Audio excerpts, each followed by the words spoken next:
Testing 1, 2. Ladies and gentlemen, sound check 1, 2. Hey, sound check 1, 2.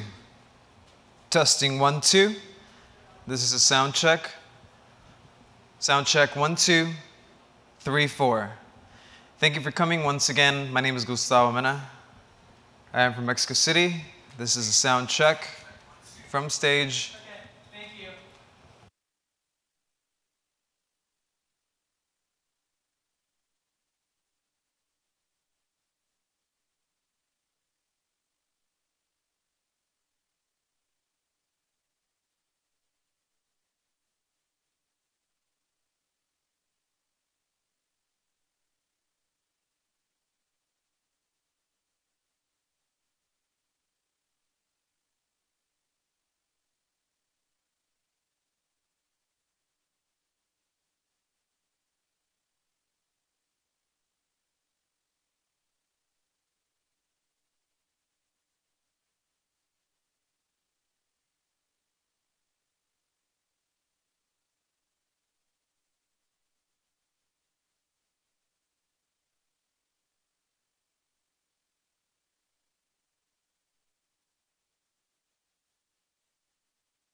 Here can have long-lasting impact in people's lives, and nothing thrills me more than hearing about that.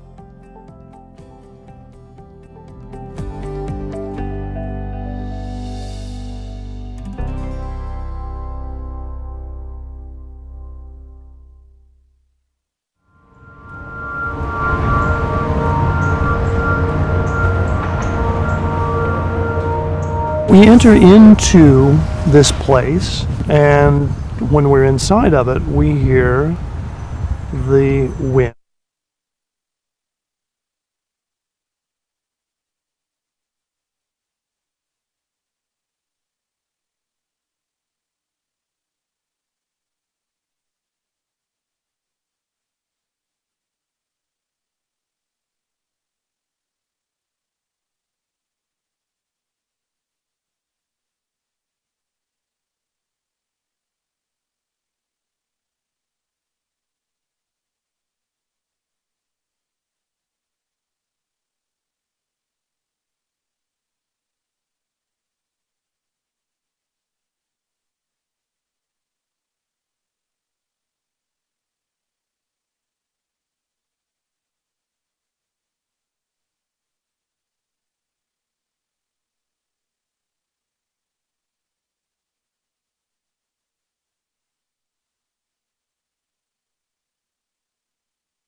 Ladies and gentlemen, please find your seats. Our presentation will be beginning shortly.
Any university can say they're different.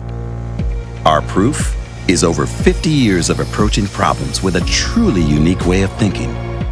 It's one that inspires us to continue the non-tradition that is the University of California, San Diego. A heritage of boldly embracing nonconformity, of delivering student experience unlike anywhere else, one that connects communities to planet-changing innovation. And asking questions nonstop. What if one of the best ways to tackle the problem of malaria is to genetically immunize the mosquito? Can we bankrupt spammers using just a few lines of code? What if we could design stage sets that brought theater audiences directly into Broadway productions? Is stopping the hand of abuse towards women in India a matter of going after data like we've never done before? So could the problem of humanizing healthcare for the elderly be found in robots of all things? Now imagine what 40,000 thinkers, tinkerers, artists, and disassemblers of the everyday can accomplish moving forward. Backed by the generous support of like-minded friends, those champions of human progress who, like us, understand that the most dangerous enemy of advancement is non-action. So, as we continue our noble march along the ever-twisting path of non-convention, as we continue transforming fantastical thoughts into life-altering nonfiction, take solace in this non-trivial fact. We're reshaping the world with your help. Help us continue the non-tradition.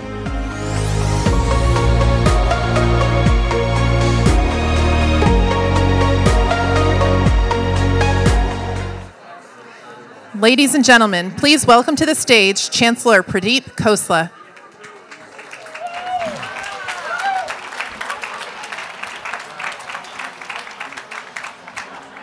Hello, can you hear me?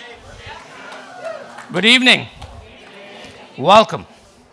Welcome to an amazing evening that we call our Founders Weekend, where every year we celebrate our founders, we celebrate their vision, and we celebrate the vision and support of our donors and supporters, both in San Diego and across the whole world.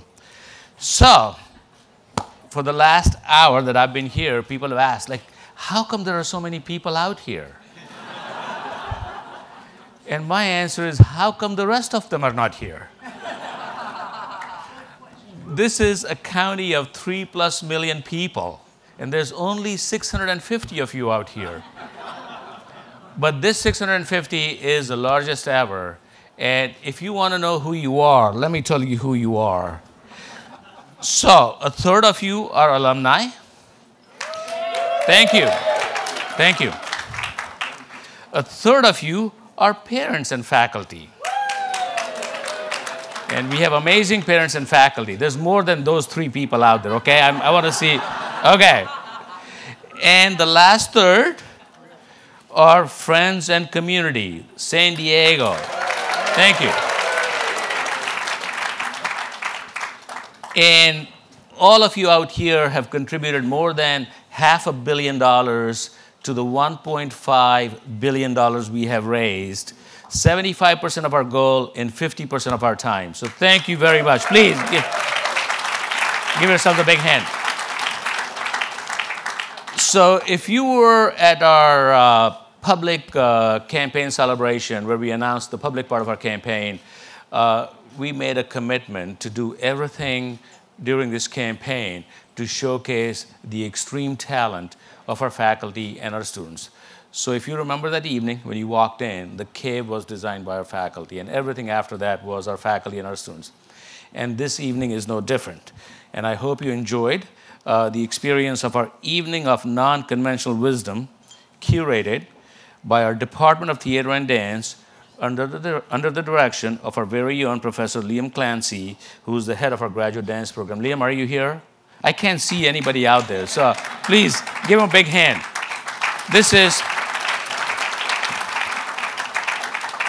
So as I was mentioning, our university family comes together every year to commemorate the founding of UC San Diego in 1960 and to celebrate the ways in which our scholarship, community, and commitment have created a force for our positive change in our region, our nation, and in our world. Our nation may be a little bit questionable right now, but we are working.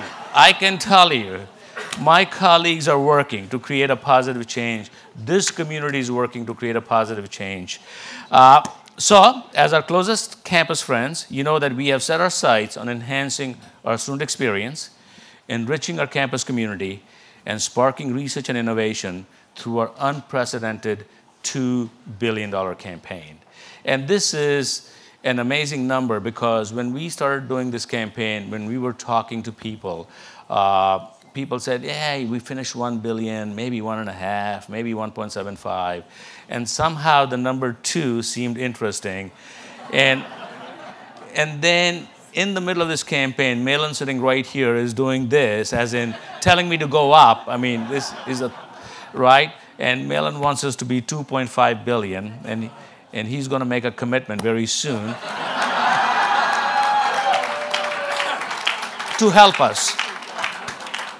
No, we need your help. No, seriously. Mr. San Diego, we need your help. Okay.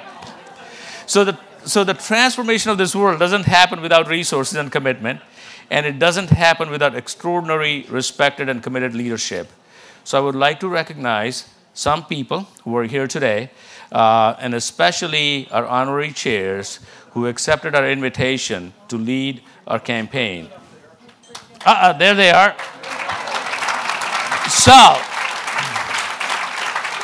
So let me say a little bit about them. So let me start with Denny Sanford. Denny, where are you, sir? You're here somewhere. Thank you very much. Denny contributed $100 million to launch the UC San Diego Sanford Stem Cell Clinical Center. And that's in addition to the $30 million he gave to support the Sanford Consortium for Regenerative Medicine, where so many of our faculty benefit from innumerable collaborations. And these are just two of the many, many examples. So, Denny, thank you very much. Thank you, sir.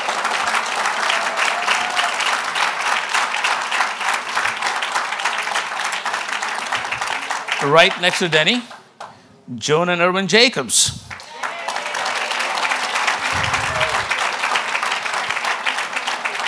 Who are known for their exceptional and extreme generosity, especially to UC San Diego. And for the entire 57-year history of this campus, they have contributed nearly $300 million. Thank you.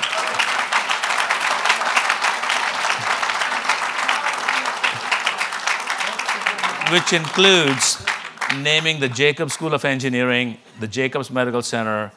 Joan and Irwin, thank you very much. I cannot thank you enough.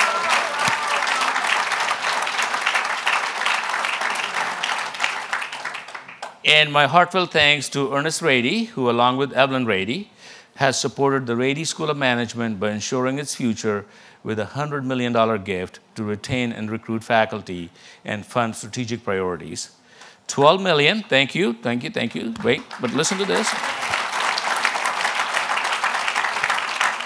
He also supported the Rady Women's and Infants Pavilion with $12 million, and he's done many, many more things, too many to name out here. So, Ernest, I know you cannot be here with us today, so please join me in thanking Ernest and Evelyn. Thank you. So through this campaign, we've been fortunate to benefit from the generosity of more than 105,000 donors, including more than 200 people who have given more than $1 million each since the campaign began in 2012. So thank you to those 200 people, to our and like I was mentioning before, in the 7 months since March 25th, that when we launched the public phase of this campaign, we have raised more than $300 million, and we have another $500 million or so more to raise, and that just to go to phase, the step 1 of this campaign, which is $2 billion. Malin, I'm listening. I'm hearing you. I'm hearing you.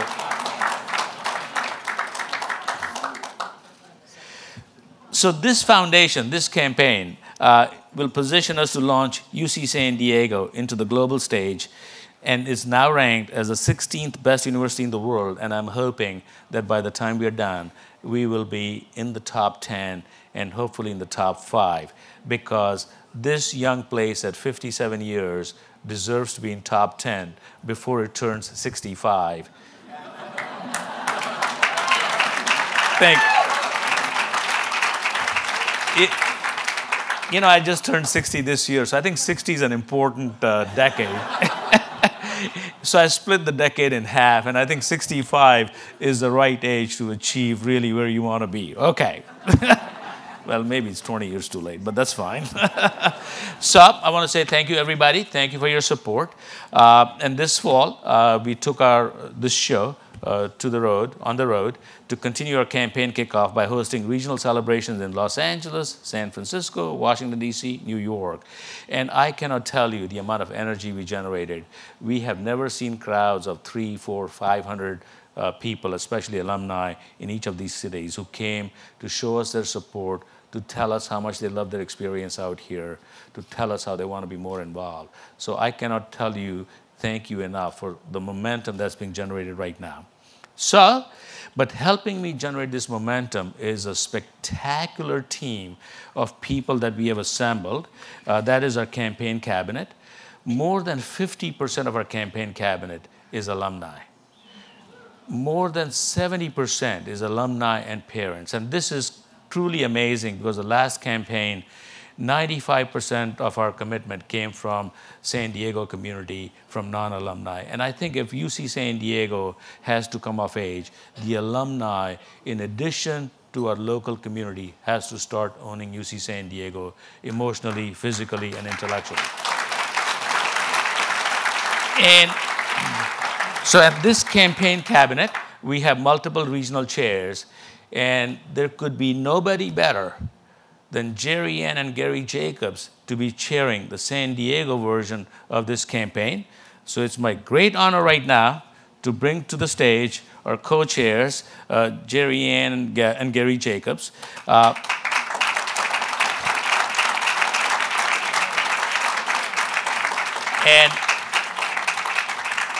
Gary is an alumnus. We're very proud. And Jerry Ann is an honorary alumna. So we're very proud, right? And I cannot tell you that when I asked them to be the campaign co-chairs, Gary was hesitant, but Jerry Ann said yes. This guy needs a little bit more work to do. And so I cannot thank you enough. I really appreciate this. Thank you, Gary. Thank you, Jerry Ann. Thank you.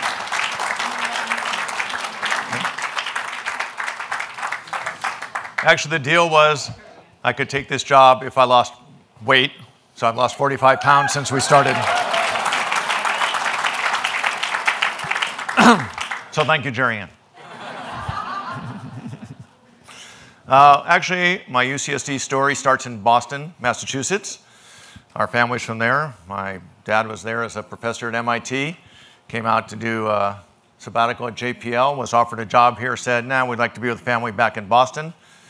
Stayed in Boston for, about 6 months, and was coming home on a bus one day with a wet wool coat and everybody else's, and it was smelly, as those wet coats can be, and said, why are we still here when we could be in sunny San Diego?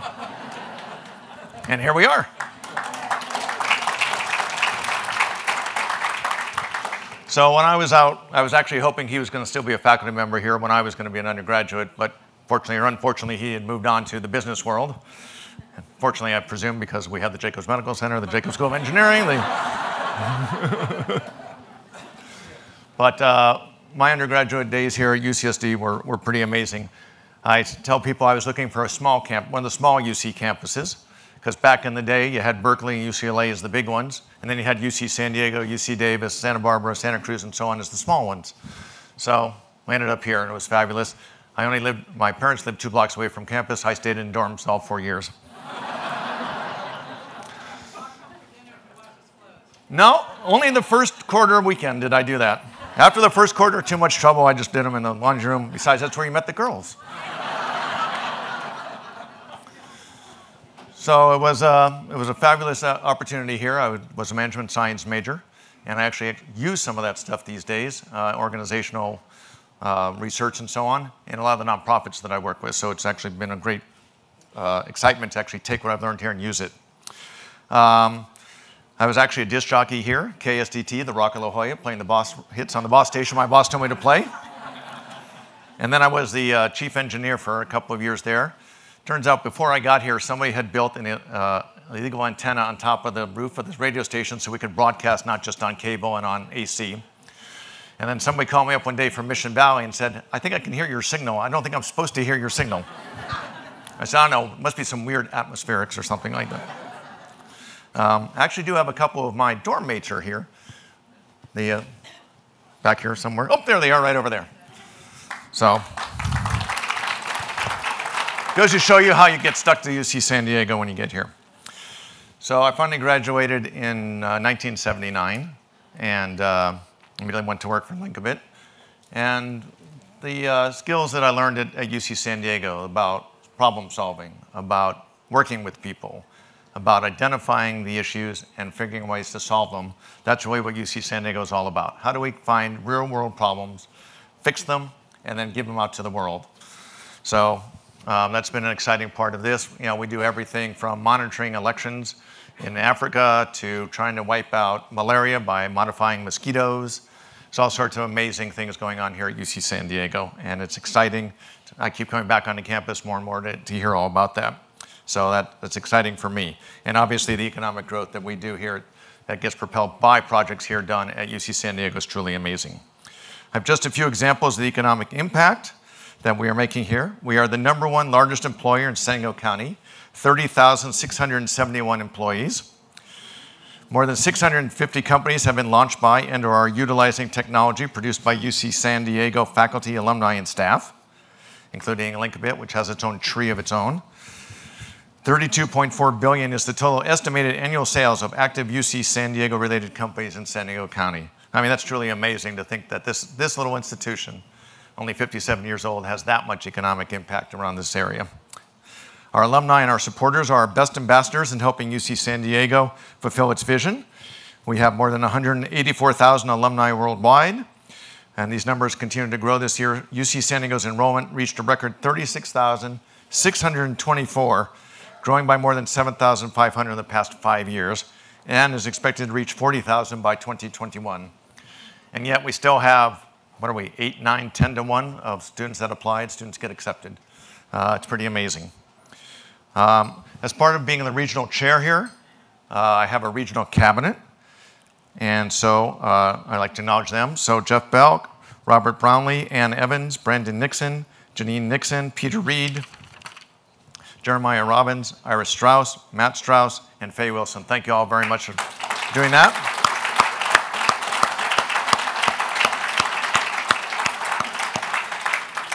Tonight, many of our regional and national cabinet members are here, and I'd like them to stand and let us welcome you. So if you're on our regional or national cabinets, please stand up.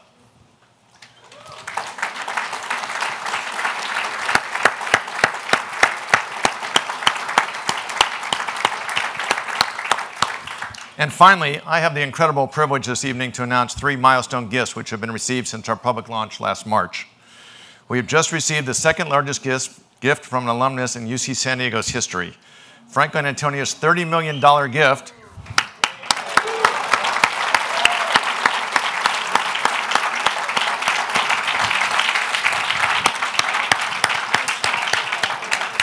He looks a lot better than when I used to work with him at Lincoln. We'll move forward plans for the new interdisciplinary engineering building, the future home of Franklin Antonio Hall. The opportunity to meet the growing needs of the Jacobs School of Engineering would not be possible without Franklin's gift. He is not with us tonight, but I know we all join together in cheering him on with our greatest thanks. So once again, thank you, Franklin.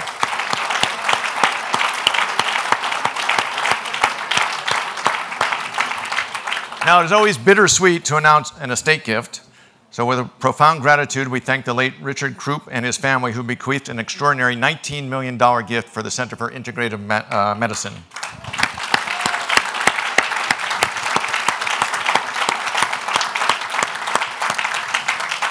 And here with us this evening are 2 of UC San Diego's most dedicated and loving alumni and vice chairs of the Campaign Cabinet's International Leadership Committee.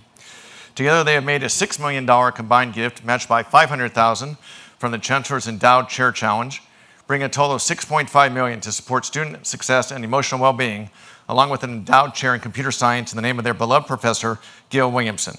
It's my privilege to acknowledge and ask you to help thank Sue and Steve Hart for their leadership and visionary philanthropy. Sue and Steve, please stand up. You stand up, it's okay. Stand up.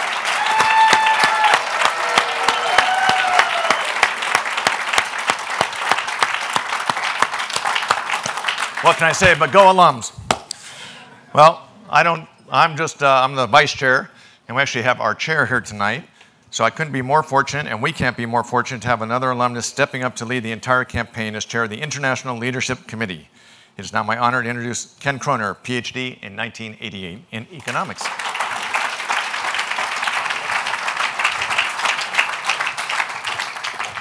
Hey, thanks, Gary.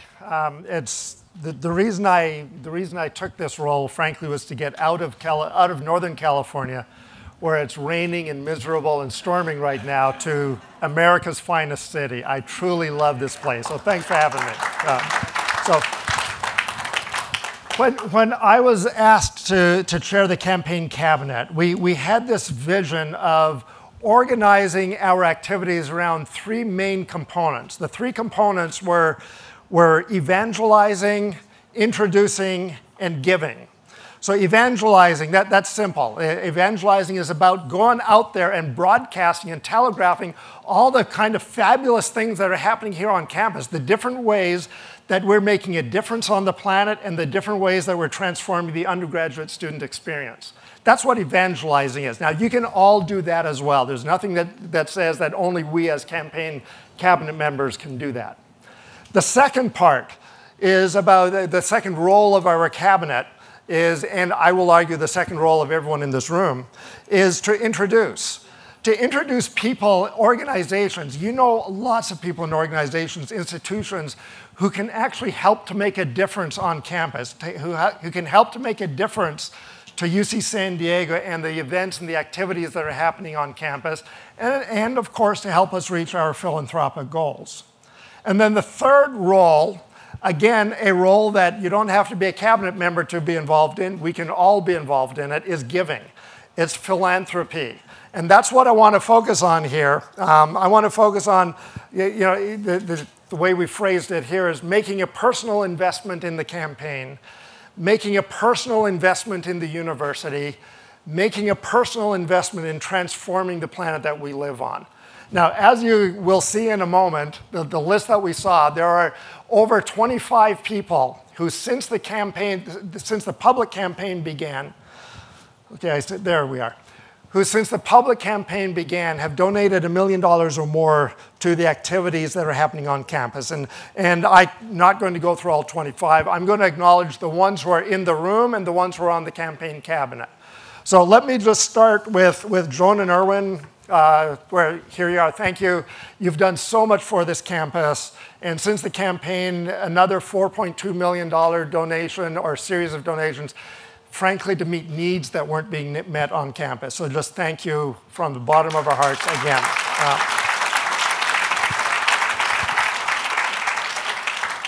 I want to acknowledge Bill Lee, who is the co-chair of the regional committee up in the Bay Area in San Francisco. Bill made a very generous $4 million gift, which qualified for another $1.25 matching gift, so it's a $5.25 million package. And his donation is all about hiring and retaining the best faculty in the physical sciences to make sure that we at UC San Diego get the best physical science departments and research on the planet, and also funding undergraduate research and scholarships in the physical sciences. That's making a difference. So thanks, Bill. Bill's not here with us, but thank you anyway. Now you heard just a moment, Gary told us about the interdisciplinary engineering building that we're building. Inside of that, what makes it interdisciplinary is the existence of 11 collaboratories. It's the collaboratories that make this an interdisciplinary building, but these 11 collaboratories, they don't happen on their own. They need funding.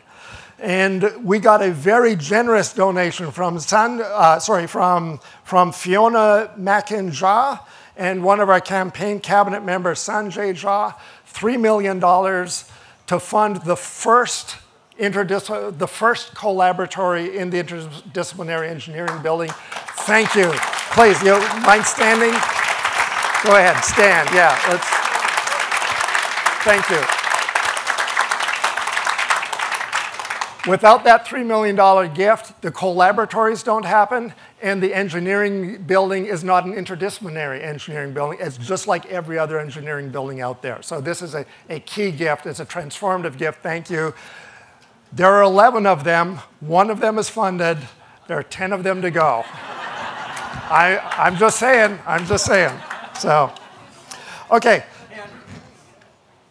Okay, so next on my list here, Phyllis and Dan Epstein, who have a history of generous philanthropy to the University of California at San Diego, couldn't be here with us tonight, but donated an additional $1 million in addition to everything they've already done for the university. So thanks to the Epsteins, even though they're not here with us right now.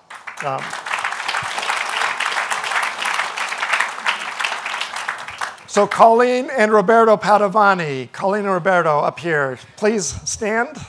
So Colleen and Roberto gave us $1 million gift to fund outstanding incoming engineering undergrads. Again, we have a phenomenal undergraduate engineering program, and a part of what makes it so phenomenal is the support that we get from people like you guys. So thank you once again for making a difference.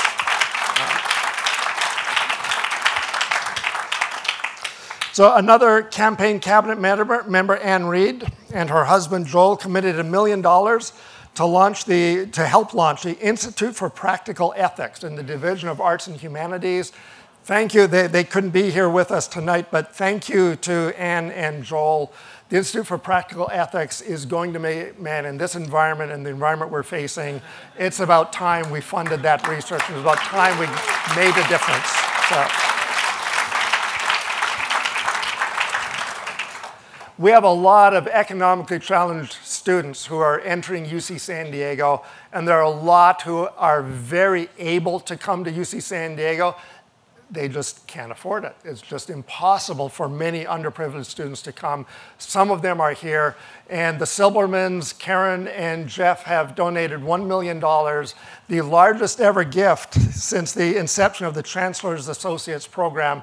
It's a $1 million inspiration challenge to fund, to help underprivileged students come to UC San Diego. So thank you from the bottom of my heart.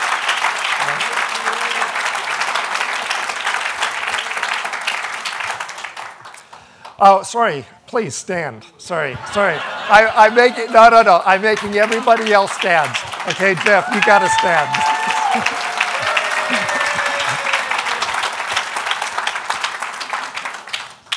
Karen was telling me earlier how she got the Chancellor to dance with her in the courtyard of his home, and she forced him to do it against his will. So if she can do that, then I can force you to stand here right now. So, I want to highlight two of our new San Diego Regional Cabinet members, also longtime UC San Diego philanthropists. A great Iris and Matt Strauss. Let's get you to stand before it's too late. Iris and Matt, where are you? Oh, right here. Sorry, you're right in front of me. Please. Next to my girlfriend. That's right. Please stand. Thank you.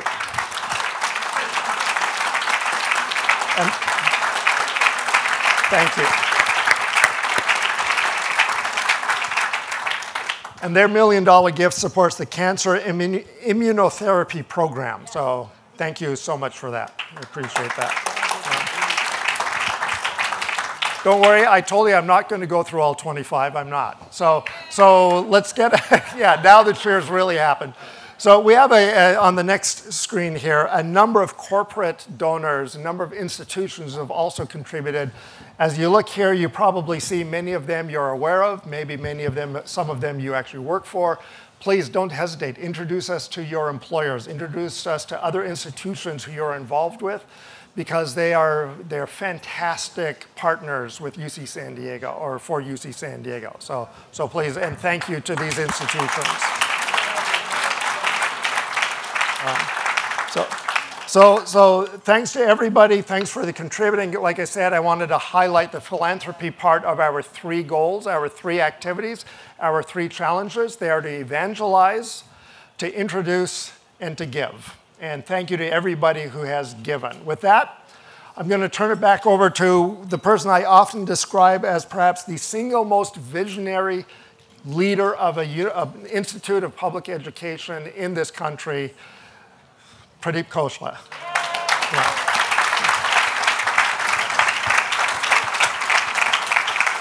Thank you, Ken, and thank you, Gary, and thank you, Jerry Ann.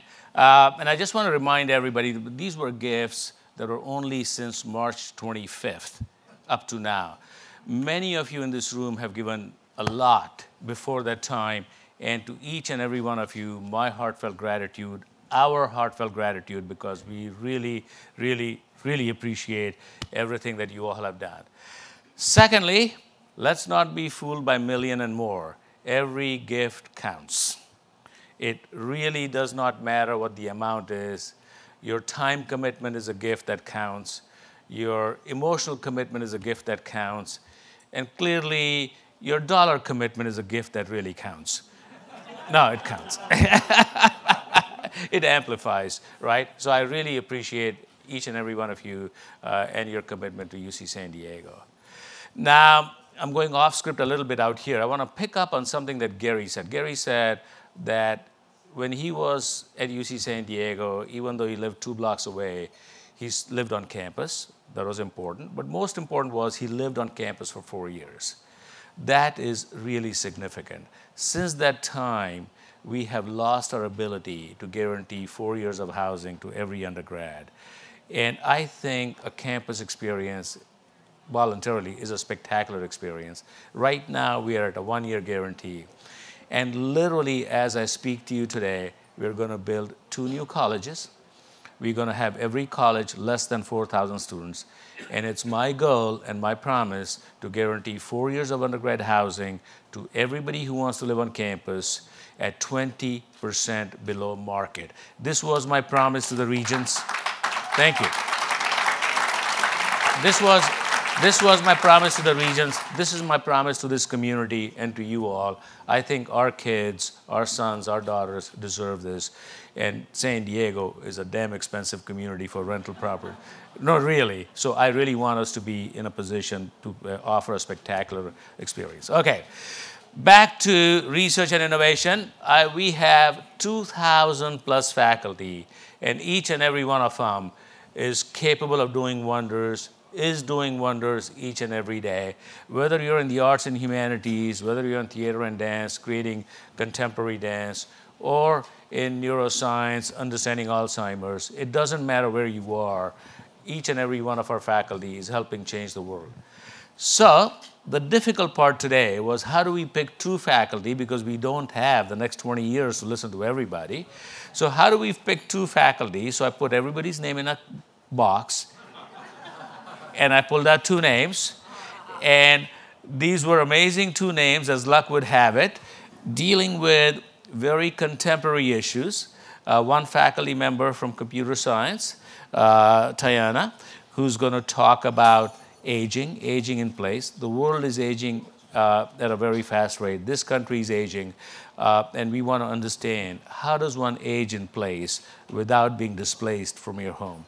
And this is a great collaboration between engineering, cognitive science and social sciences, medicine, psychiatry, and a bunch of departments, a bunch of faculty coming together.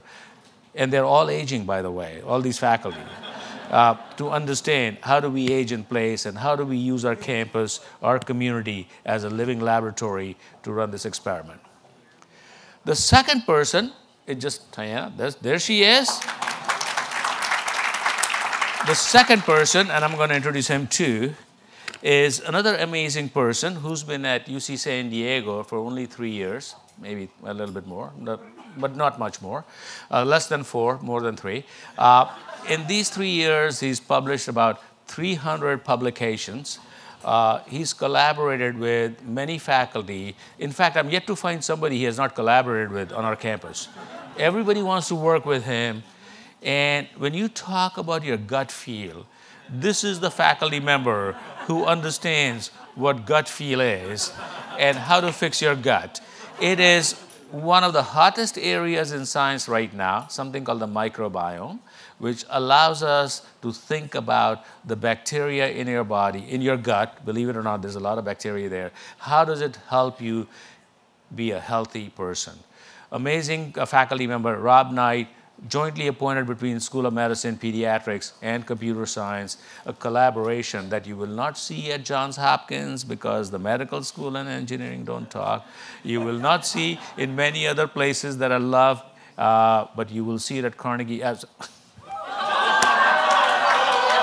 You will see it at UC San Diego that I love the most. So, Tiana.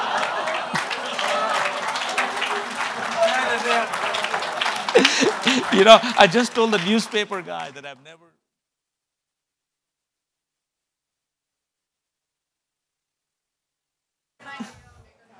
Audio. Can you hear me now? Yeah. Yay! Okay.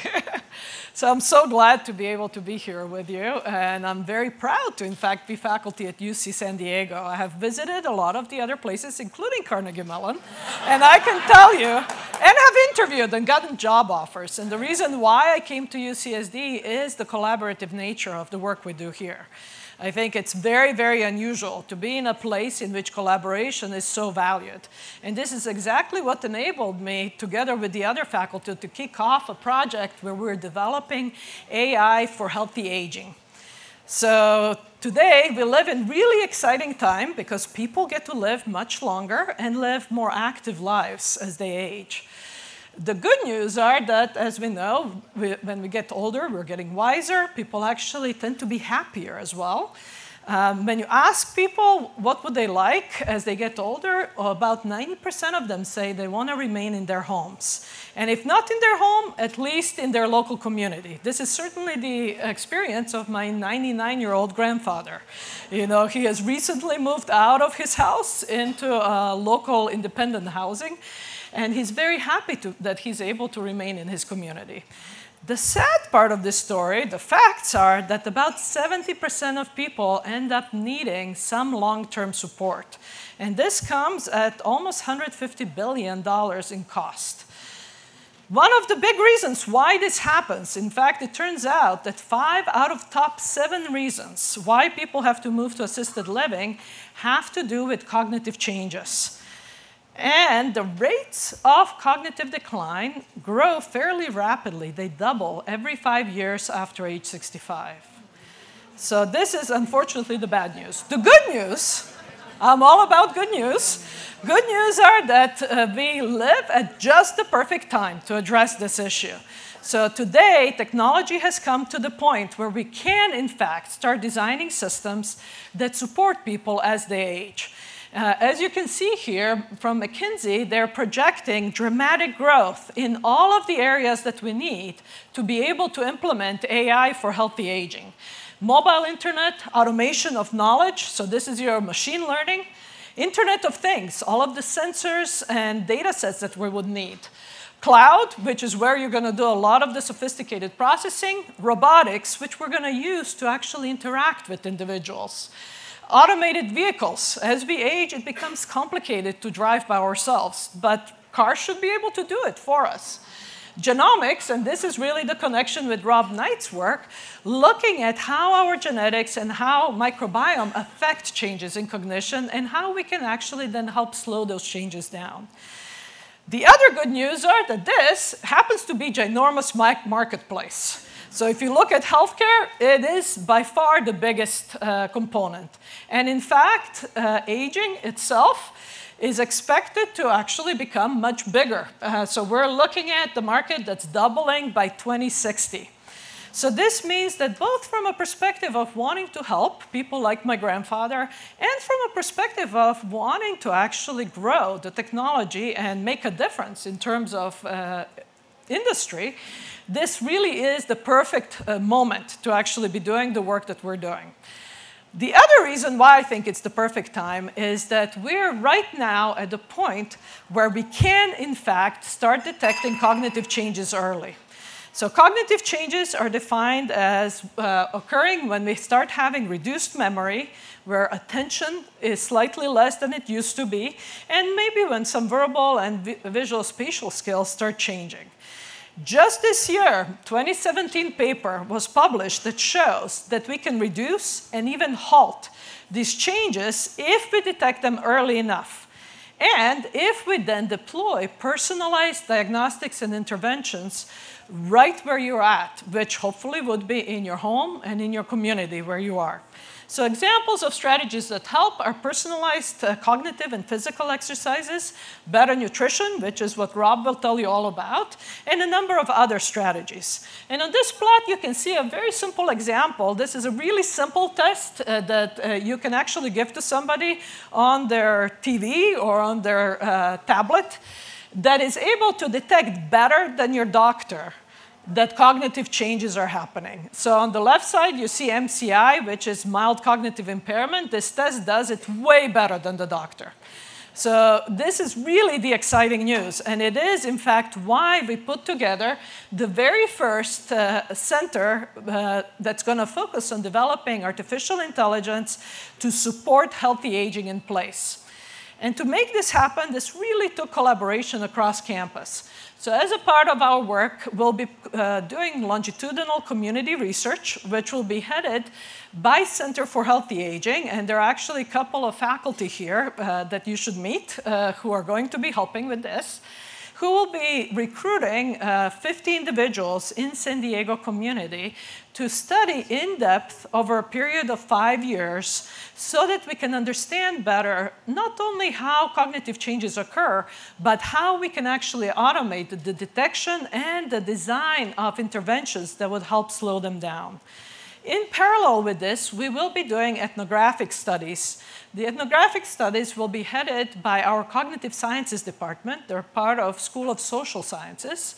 And they'll be looking at what kinds of very small changes in behavior occur and correlate with cognitive changes. So here, we're not talking about just looking at your daily habits. We're talking about small changes in the way you move, small changes in the way you talk. Coupled with this, we'll be working on trying to develop systems that can actually read these changes automatically. So we don't have to have an expert looking at them. We can actually have an automated hardware-software environment that can detect it without having to have any expert present. And we'll be coupling this with understanding of both biology and genetics that is involved. And this is where we'll also connect with Rob's expertise in microbiome. This all will be supported by work that is led by my team, looking at developing what we call a cognitive infrastructure, which is Internet of Things infrastructure that will be learning your habits, learning what is going on, learning your preferences, and together with cognitive robots, that is again led by Center for Contextual Robotics, we'll be deploying diagnostics and interventions through both the cognitive environment and the robot itself. So the ultimate result after 5 years of the study will be the very first cognitive wellness data set that actually will provide all of the information that we need for how cognitive changes occur over time. We'll also develop a distributed cognitive infrastructure and robots that will be integrated with the cloud, and we'll be able to deliver the personalized prediction of cognitive changes and then also personalized interventions. So somebody like my grandfather may enjoy intervention that has to do with gardening because to this day he still gardens. But somebody like my husband's grandmother, she would actually prefer crossword puzzle type intervention. And this is really what we're after. We want to make it as seamless and as comfortable as possible. So what really excites me is that for the first time in history, we will longitudinally study the impact that daily habits, environment, genetics, microbiome have on older adult populations' cognition and cognitive changes. And this will result in a system that will hopefully really reshape how we think about aging and how people experience aging. And as a result, I expect that it will make a huge difference in the lives of millions of people. So it really does take a holistic approach. And what I would really like to see is that this becomes true. That yes, we still live only once, but that will be more than enough because we will live in the best possible way. So I'm very happy that I'm leading this amazing team that, as you can see, spans all different disciplines you can think of that relate with aging. And I'm also thrilled to be able to introduce you to Rob Knight, who will give you a lot more details on what he's going to be doing on the microbiome portion of this center. Thank you very, very much for your attention.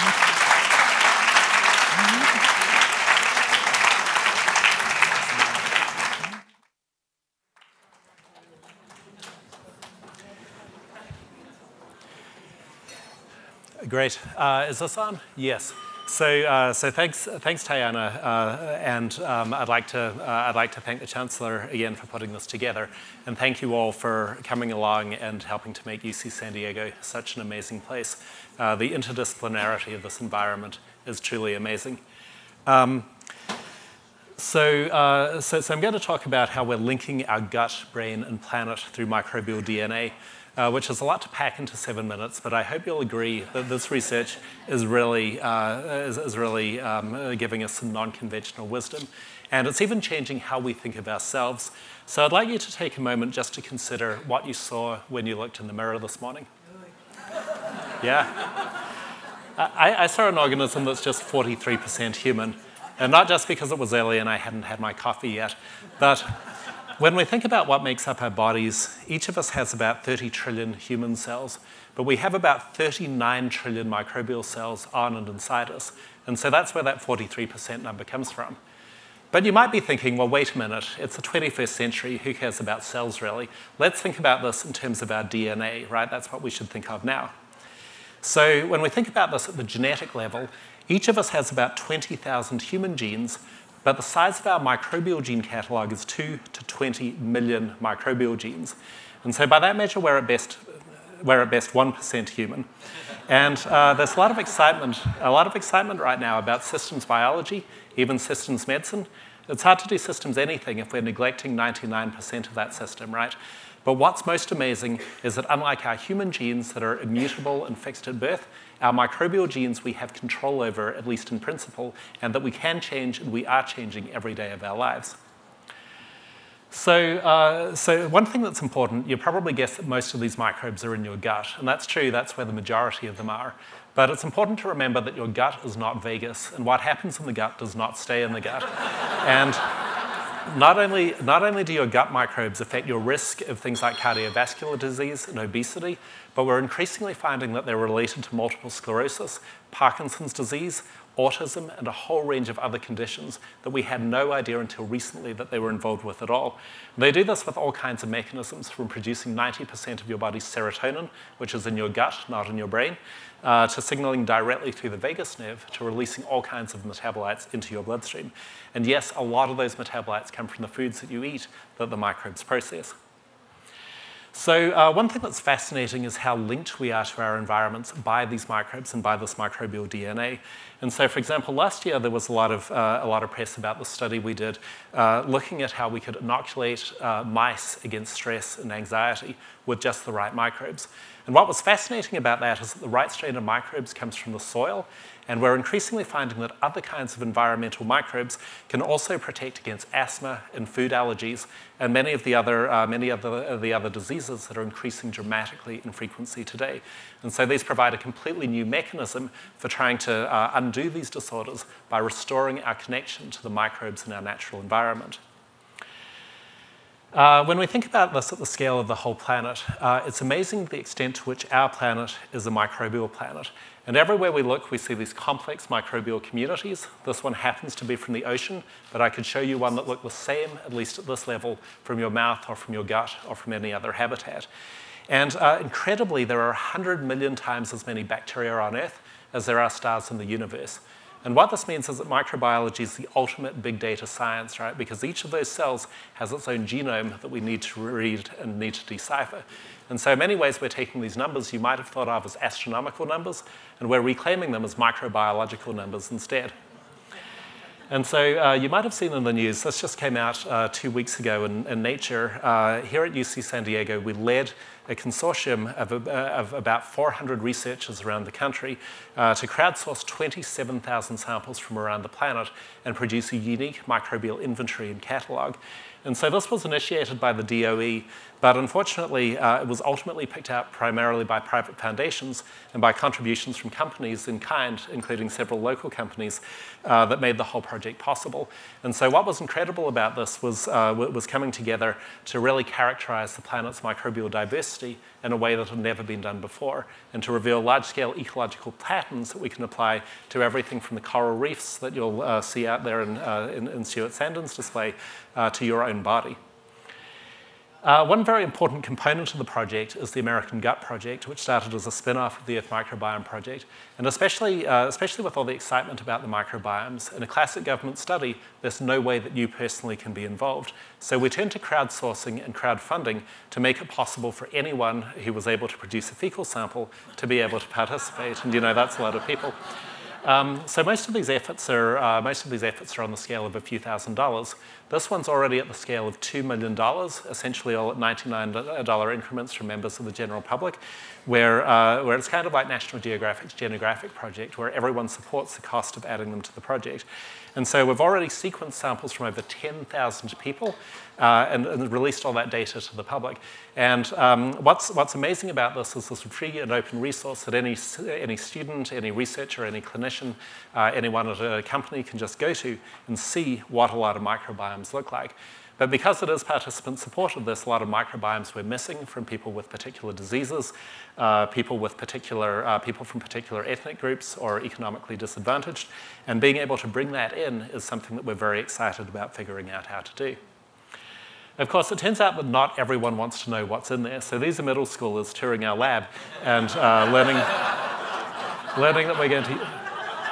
Yeah.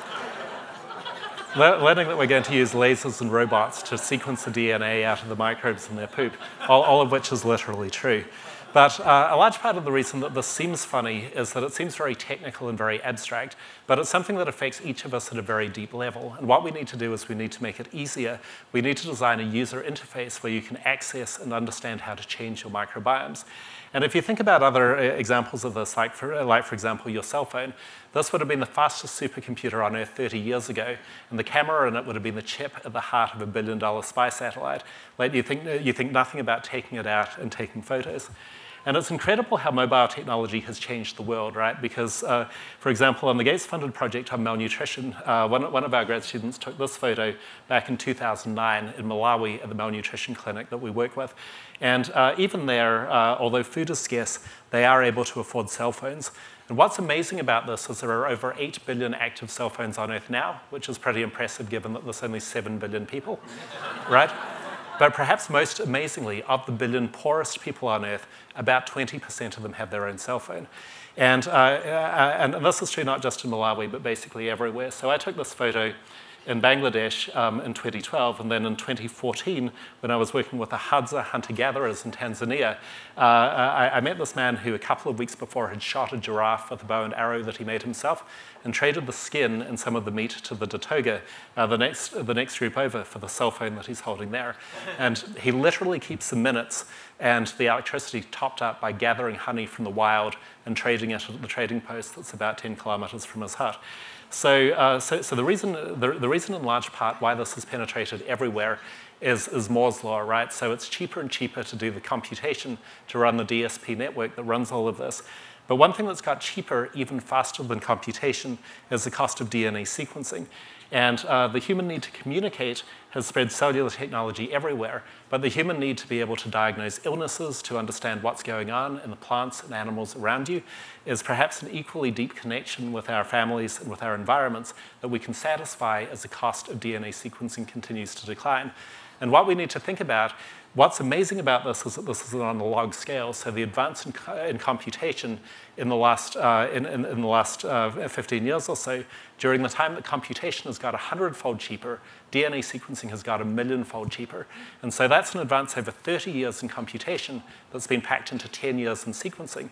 And over the next 10 years, we need to enable the smartest of our students to be able to design the next generation of technology, not over a 30-year horizon, but over a 10-year horizon that separates the $1 million instruments we have in the lab from something that you'll hold in your hand to sequence DNA anywhere. So this is the kind of thing that we're trying to build at the Center for Microbiome Innovation that I direct at UC San Diego, which is one of Al Pisano's agile centers in the Jacobs School of Engineering. And what we're doing here is creating the next generation of microbiome technology and applications with an expanding number of corporate partners. So you heard about the IBM collaboration on healthy aging, but there's a number of others that are starting up at the moment. But most importantly, with over 120 UCSD faculty in their labs, so that we're getting many of the most incredible students working on this problem and extending it beyond the microbiome and the outputs, but to looking at the food and the inputs of what goes in. And a number of the people involved in launching this global foodomics project, such as Rachel Dutton, who I saw here earlier, and I think Peter Dorrestein and a number of others, you should definitely talk to if you want to know more about what's going in and how it's affecting what's coming out, and also your entire health and lifestyle as it goes through. So thanks once again for making this place so incredible, and I hope you enjoy the evening. Thank you.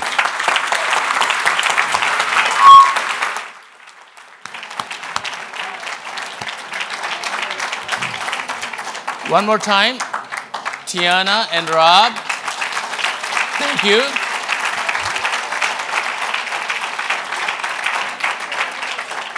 You know, it's amazing. Every day I come to work, I find out something new about my faculty, our colleagues. And on the plane this afternoon, I found out that Rob is also a great curator of dining experiences. So he had the American Gut dining experience at one of our great restaurants here called the Marine Room. And he curated a dinner where you started off with a 1,000-year-old recipe of a dish, a 100-year-old, it was a logarithmic dinner, right, Rob? Okay, so he didn't invite me, but I know about these things. I want my colleagues to know that I'm watching. And I want them to know that you, the community, the alumni, our donors, are also watching and taking care of who we are, what we do, and how well we do. Thank you very much, for each and every one of you, for being here this evening. Thank you for your support. Thank you for your love. Thank you for your affection. And please, my colleagues deserve every good thing that you can give them. So thank you very much. There is food, there is wine, there's the aquarium, there's a lot of exhibits. Please enjoy yourselves. Thank you.